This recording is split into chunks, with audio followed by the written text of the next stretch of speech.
Hello everyone, it is me, MrSneakyy, and today's video is a very exciting one. Patch 1.016 has finally dropped. It's given us more information on the juicy details, what's coming up, so stay tuned for other patch notes, which is included some new heroes, new events, as well as some new mechanics coming into the game.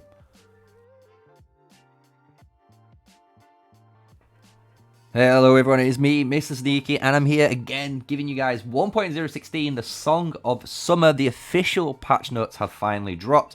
We've done a little bit of coverage that will be coming out soon as well on the little bit of Facebook posts that they've been teasing too. On this, if you've been checking out my community posts, I've been doing little snippets so you can see that as well. But today we're going to be going over 1.016, actually a really exciting patch to go over, as well as some things that are going to be a bit more, I would say, on the maybe negative side. So we're going to go through it step by step, right? So we're in the very first area, which is the Song of Summer holiday event. So they're going to say goodbye to spring, and then they're coming into summer. So Summer Smash, defeat Darklings and retrieve stolen goods to save the summertime. So I don't know how this is going to work.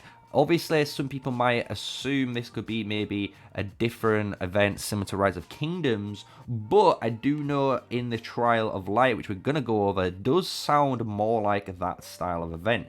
So this first event sounds to me like a type of event similar to, I would say, if you've played Rock or any sort of city builder game, they do normally have like a Halloween or Easter event and so forth. And I know they've done spring and summer as well in those style of events. So this might be just a simple event where by killing these Darklings, you're going to get these goods that you hand or turn into the event to get your rewards, right? So we're going to see obviously how that's going to work out later on.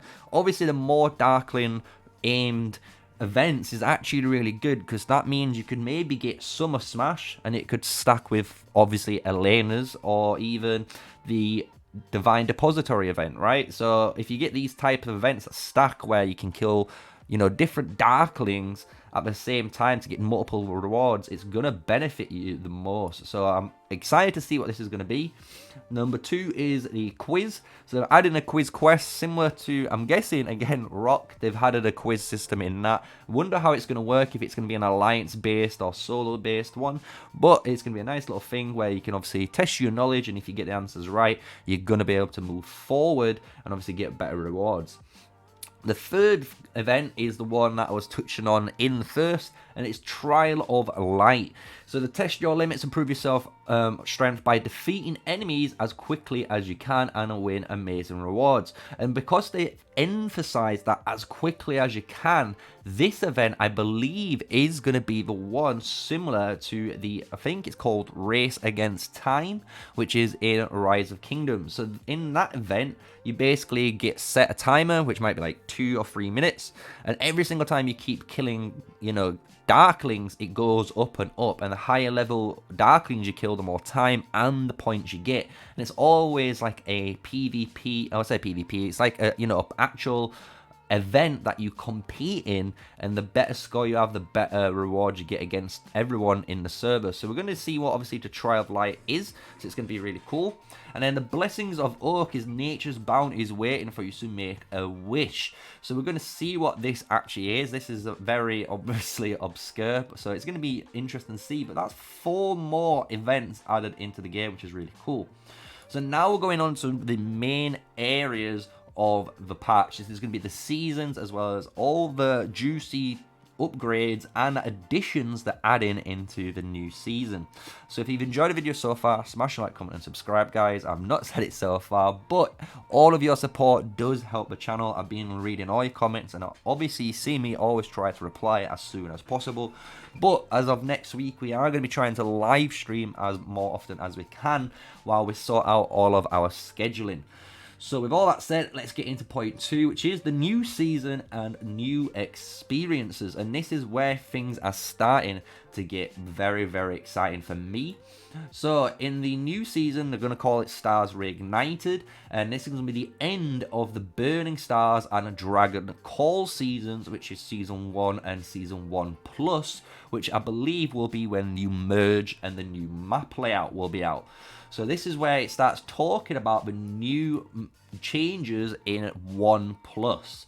So in 1 Plus, they've changed the links between regions have been changed, bringing a new strategic dimension to Alliance gameplay. So this means, again, the way the different zones link to each other is going to be different. So you're going to see, again, a new diversity of maybe pathing when it comes to those alliances that are really good at building, right? Because everyone knows if you've not an R4 yet, but you guys are, officers that are in charge of building will understand where I'm coming from. The building side of this game is a very intricate and very strategic part of Alliance gameplay, and having a really good understanding of it makes the top alliances generate more, obviously, resources and get the more out of their flags.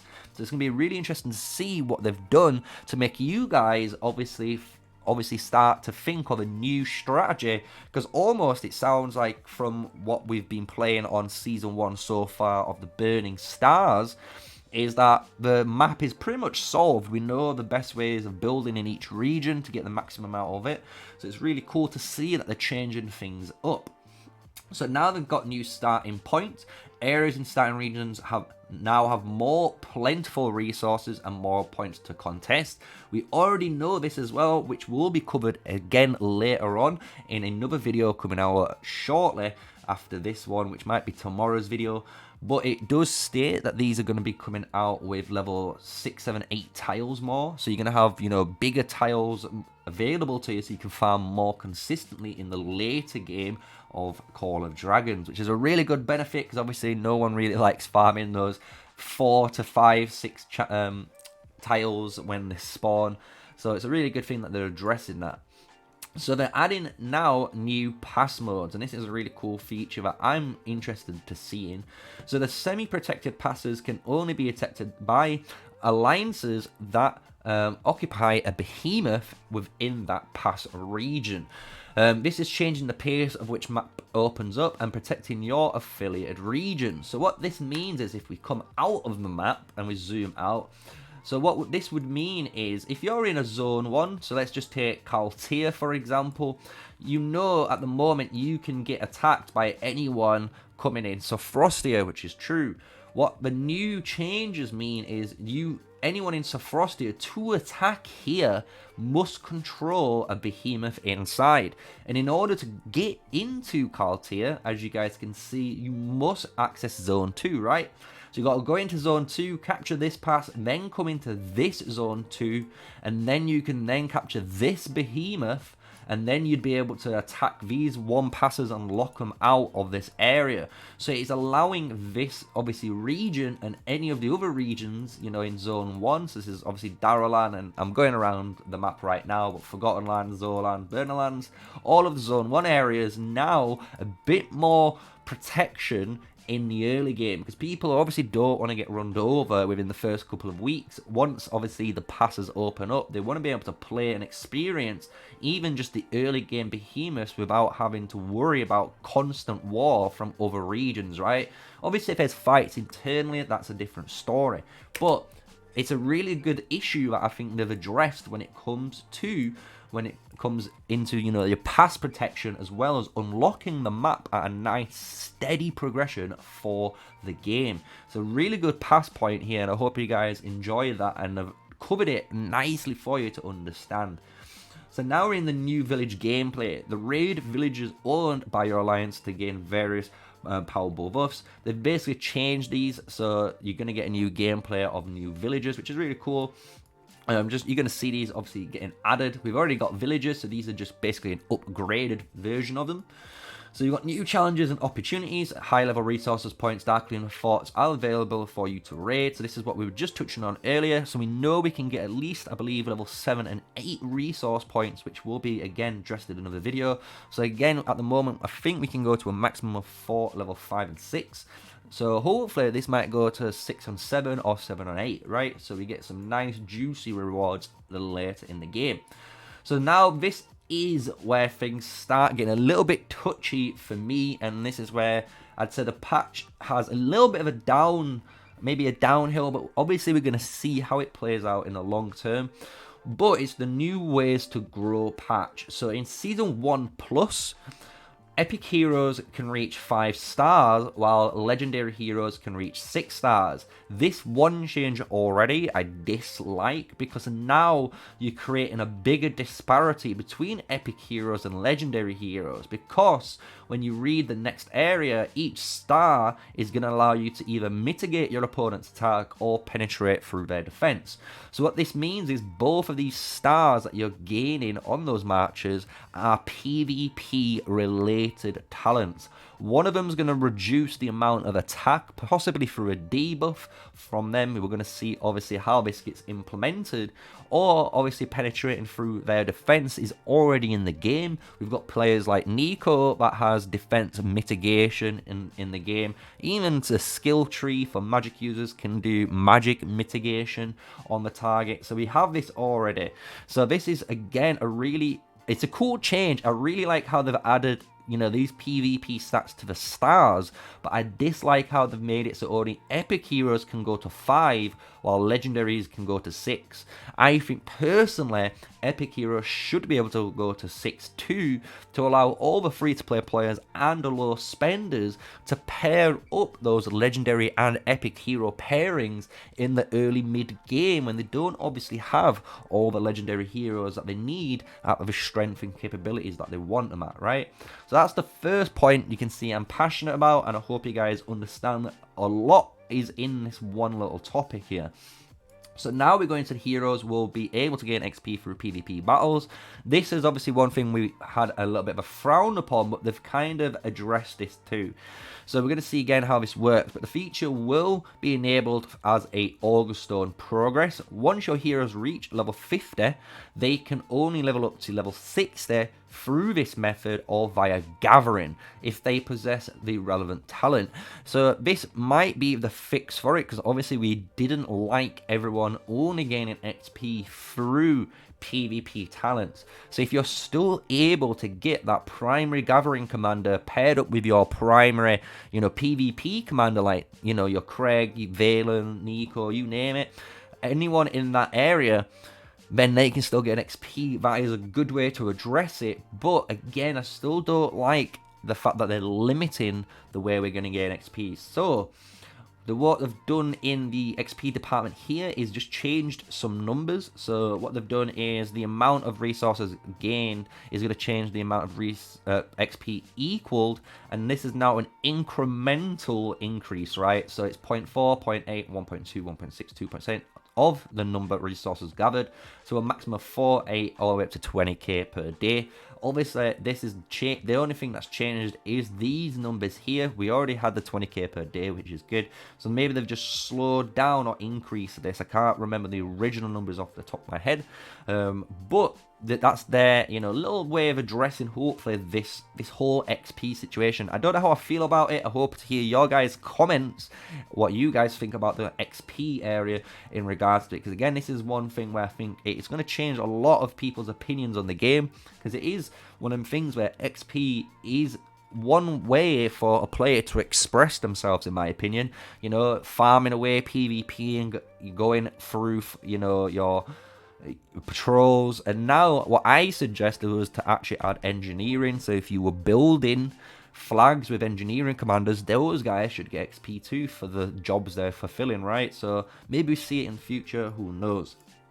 So they've added a nice little touch on for all those guys that were always screaming and screwing and didn't know if they had to scout again. But in Season 1 Plus, to all of you guys, you do not need to dispel the mist again. If you've dispelled all the mist, it's all gone. But one really key feature in this is what I keep telling you guys to do, is scout every single reward you can get in Season 1 Plus. The reason why is when you read the bottom section of this, all of those points of interest, like your camps, caves, treasure map, fragments, and etc., will be reset. So you're going to get all those rewards again. However, the ones you didn't get in Season 1 won't have reset, so you won't get 2 sets of rewards. So you've lost out on some freebies basically in that season. So try and get everything you can, because obviously when you get everything next season, you're going to get everything again, which is really good. So now we're going into point 3, and notice there's been a very long patch on point 2. It was on massive load of points here, so I hope I've addressed everything to your guys' standards, and if you enjoyed the video so far, again, smash like, comment, and subscribe. The next points are nice and simpler. So point 3 in the point 016 Song of Summer patch notes is more enjoyable events. So they've added a new event called Riches of Forest event coming soon to Season 1 Plus, which has the little teaser that says the artifact you've had your eyes on could be yours before you know it.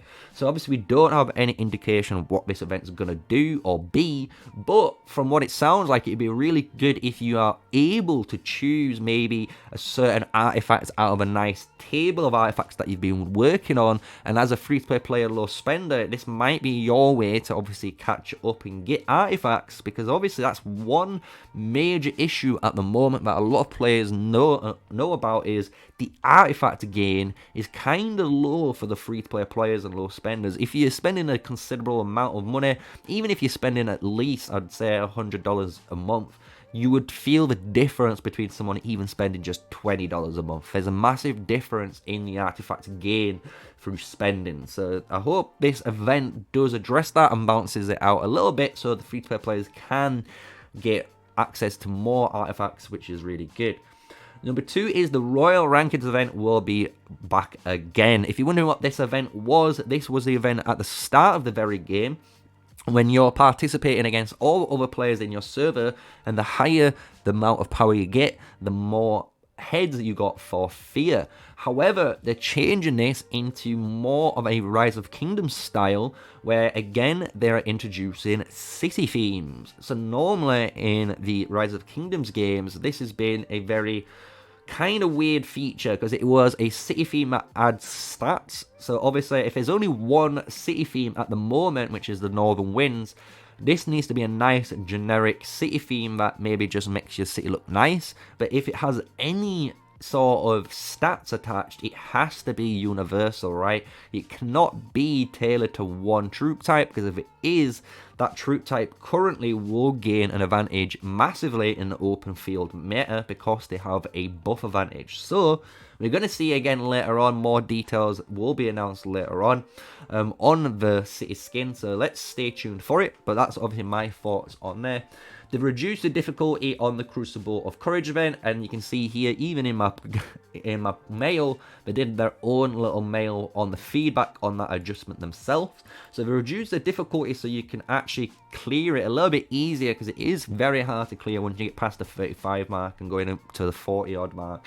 So it's nice to see they've addressed and listened to the players.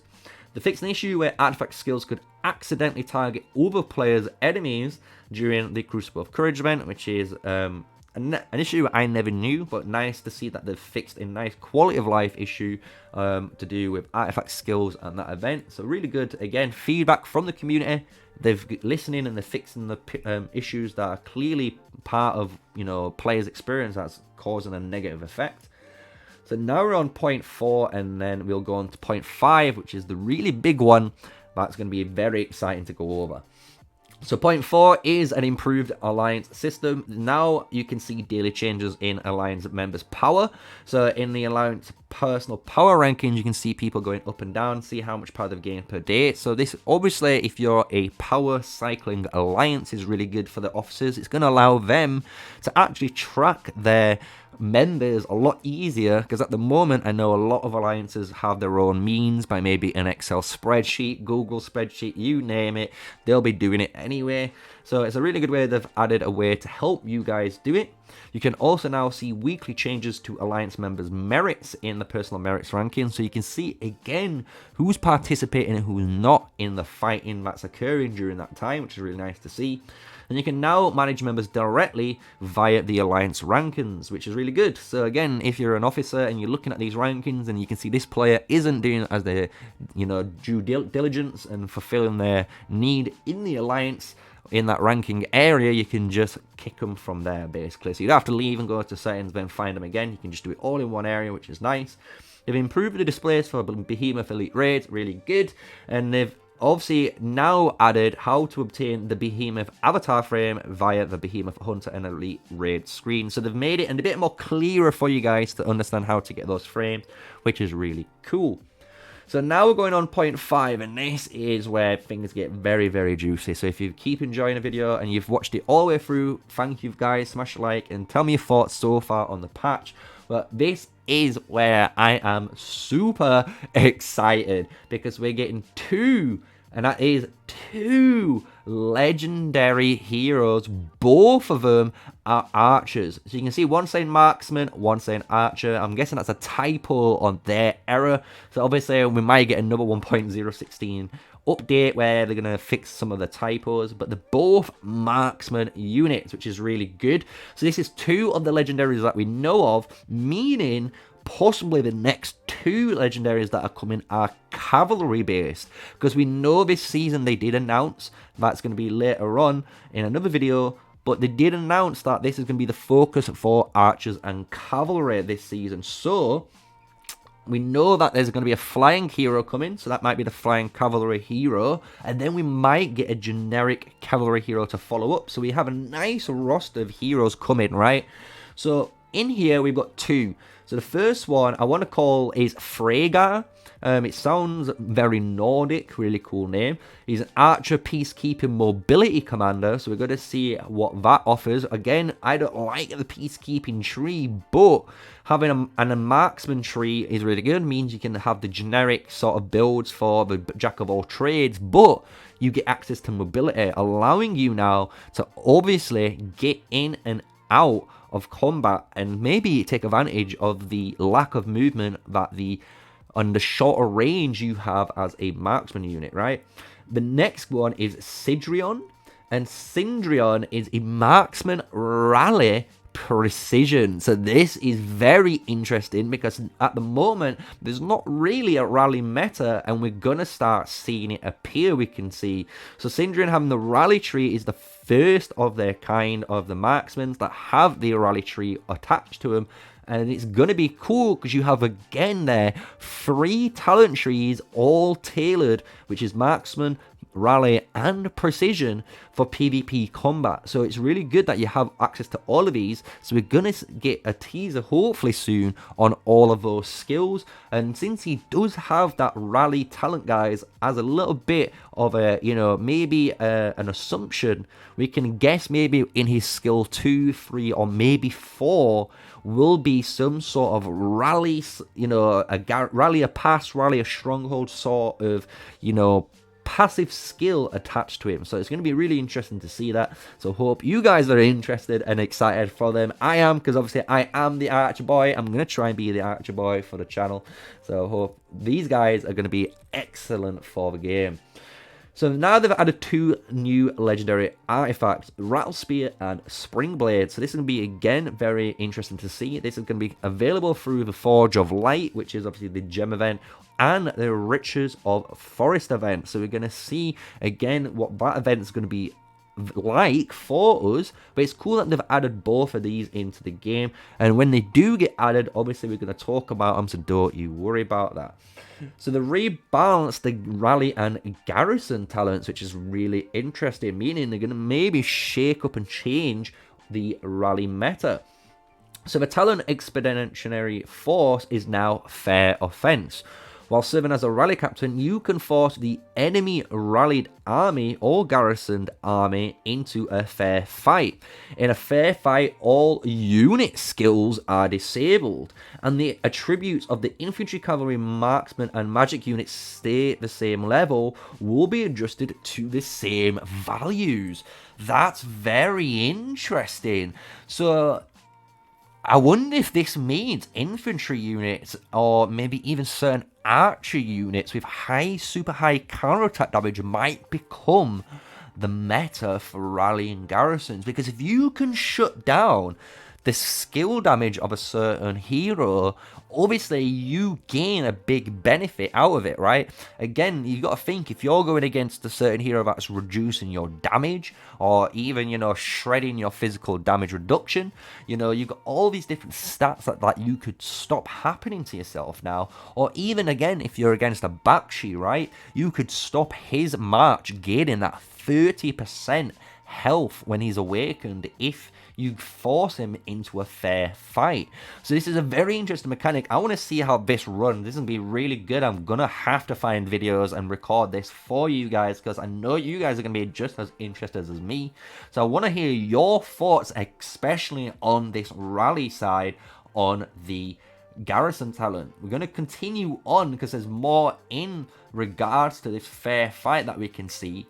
So the talent Kingsguard is now fair defense. So while you're serving as a Garrison captain, you can force an enemy rally again into a fair fight. It's the same as before. So these are the same, you know, areas. If you're serving as a rally captain or a Garrison, you can choose if you want a fair defense or fair offense as a fight. And if you do and get it triggered, this is what happens. So that's a very interesting talent change that they've added to the game. So I wonder how this again is going to impact the rally and Garrison meta when it comes to fighting in PvP combat. So we go to the next point. They've adjusted talent aligning of his foundation talents with those of others non-gathering heroes and removed the talent Earth Grace. So Ordo doesn't have Earth Grace anymore, which is kind of a... But I kind of dislike this on Ordo, especially in the foundational area, just because again it allowed your Ordo to be that, you know, fifth gatherer for you and allowed you to gather a lot with him as well as use him as a builder. So unless they add building XP, this is a bad choice in my opinion, but obviously it's a nice little small change they've added, so we're going to see what goes on from here. So now we're going on to option 4, fixed issues where legions will be blocked while marching. Rules for marching while in battle have been standardized as follows. So as now, this is the current basically rule set for legions.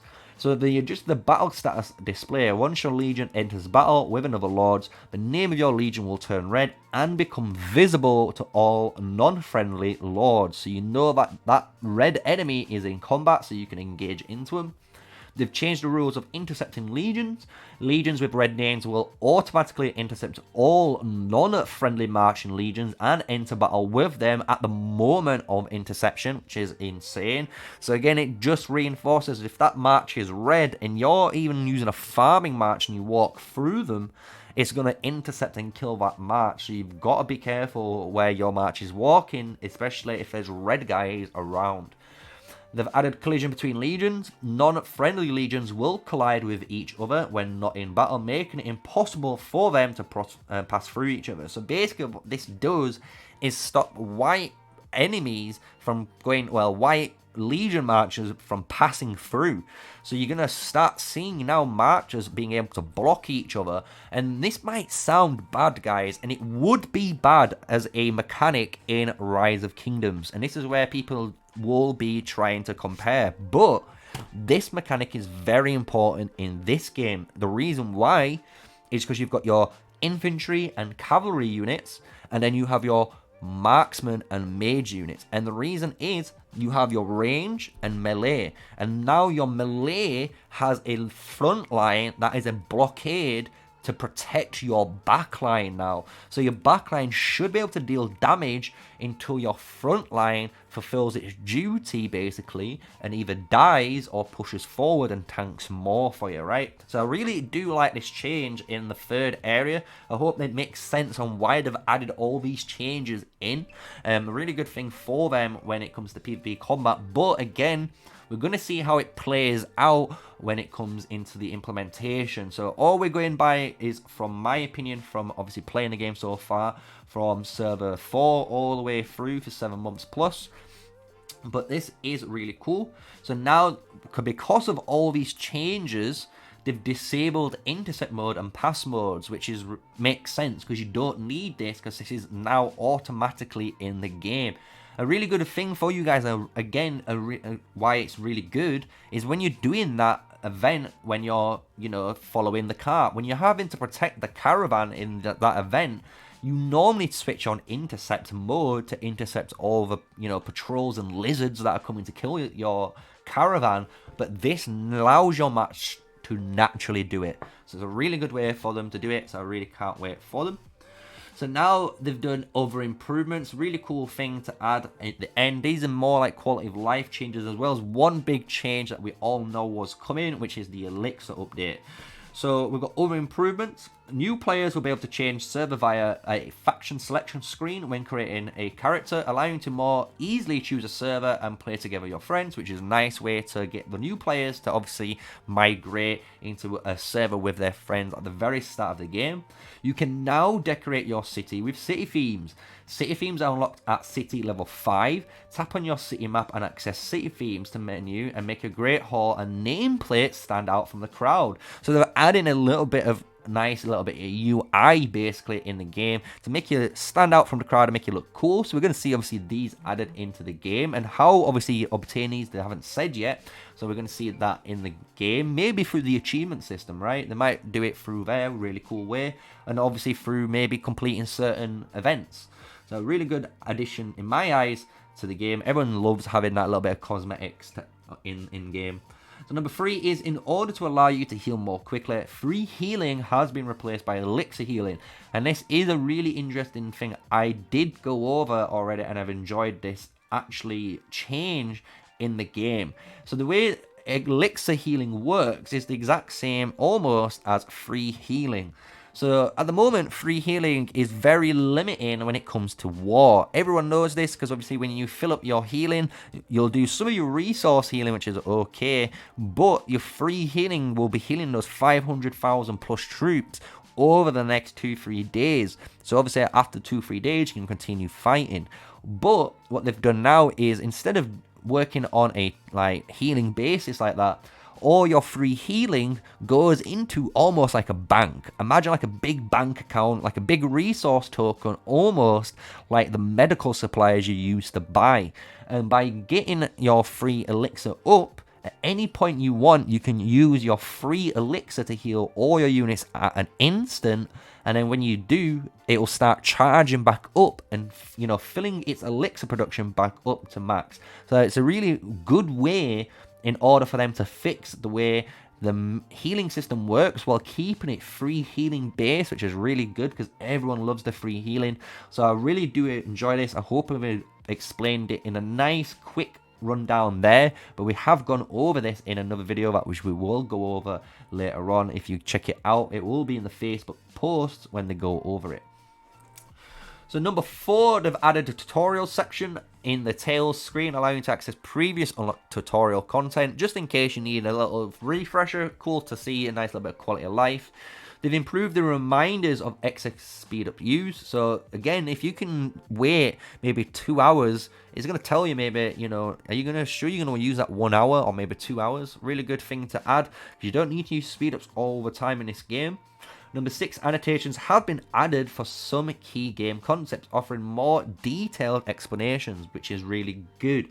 So basically, hopefully this is basically changing and adding more, when you go into any of these buildings, right? If you click a building and hit this I, this is the information, right? And you click I again, it's going to tell you more information.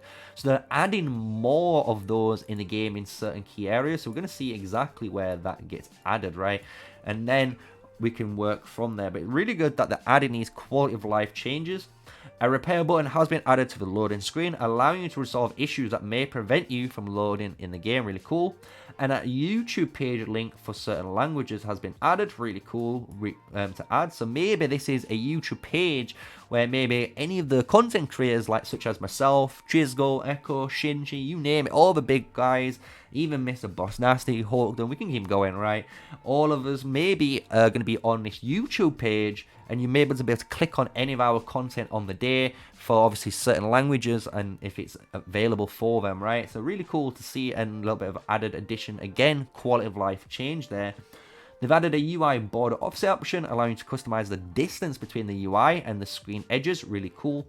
And then they've fixed also an issue description on the artifact Sauron's Blade. The skill sort of now says it deals damage up to 5 enemy legions. It previously was only 2. So this is a really good buff, or should I say change, because we already knew this if you didn't know, but it does hit up to 5 enemies. It says 2, but it is 5. Again, this is what we keep telling you guys in the game if you've been following a lot of my content, a lot of the information in the game, and another prime example is to do with like your Zone 2 passes and your core fortresses. There's a lot of details that they've just explained in the game, which is just wrong, just due to, again, missed typo. So this is, again, them fixing a missed typo in the game. Really good to see. And then they've improved the graphics and added new graphic settings for the PC version. Really good to do. And then at the end, like always, they've added the feedback. So you should always click the feedback. So when you do, you get some gems for doing it, which is really good for all free-to-play players. So 1.016, guys, very long video. I know we've gone over everything here. I can't wait for it to come in. You can see I've gone, there's a lot of pros, and there's a couple of cons as well, or, you know, negatives in the patch that we've talked about. So I'd love to hear your thoughts on this patch and what you thought, on my opinion, again, on the patch coming soon on the date, which is coming on the 25th. So that's only from the date of recording 6 days from now. So it's going to be coming next week. Really interesting to see. So again, can't wait for it to come. So when it does, I'm going to obviously provide more content on the main channel, because that should get access to it before obviously my free-to-play Road to Glory. So if you've enjoyed the video, smash a like, comment, and subscribe to the channel, guys. My name is MrSneakyy, an official content creator for Call of Dragons. And yeah, we've done it. We've gone through it. It's been a long one. I know you've been enjoyed it, and we've gone a little bit more freestyle, loosey-goosey at the end, because we like to do it. You like a little bit of my mind at the end. But we're going to be going over some future stuff, so keep in, you know, on the channel. We're going to be going over my new series, hopefully, that I'm going to be making. That is going to be very interesting for you guys, because I know you guys keep asking about what match is strong against what and all these stuff. So that's a little bit of a hint and teaser what's going to be coming up in the future. I don't know when, but we are going to be recording it, so look out for that. But until next time, guys, stay safe, stay sneaky, peace out.